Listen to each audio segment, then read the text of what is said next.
आपको पता है, राम मंदिर बनने से पहले नरेंद्र मोदी के खास दोस्त अडानी ने अयोध्या में जमीन खरीदी थी। ये जमीन भारतीय सेना की ट्रेनिंग और युद्धाभ्यास के लिए रिजर्व की गई थी। इसका मतलब ये कि जमीन को कोई खरीद नहीं सकता, लेकिन मोदी सरकार ने अपने दोस्त को फायदा दिलाने के लिए इस जमीन को डी नोटिफाई करवा दिया। जी हां, जमीन डी नोटिफाई होने के बाद मोदी का खास दोस्त अडानी अब रामनगरी की इस जमीन से करोड़ों रुपया बना सकेगा।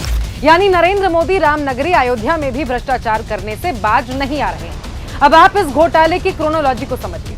अयोध्या में राम मंदिर से 6 किलोमीटर की दूरी पर 13,351 एकड़ की जमीन सेना के इस्तेमाल के लिए रिजर्व की गई। इस जमीन का इस्तेमाल सेना फायरिंग रेंज के तौर पर किया करती थी, इसीलिए यहां पर किसी बड़े या कमर्शियल निर्माण की अनुमति नहीं थी। लेकिन सभी नियमों और कानूनों को ठेंगा दिखाकर इसी इलाके के माझा जमथरा गांव में गौतम अडानी, बाबा रामदेव और श्री श्री रविशंकर को जमीन बेची गई। अब क्योंकि जमीन सेना के लिए रिजर्व थी, तो यहां पर कोई कमर्शियल एक्टिविटी नहीं हो सकती थी।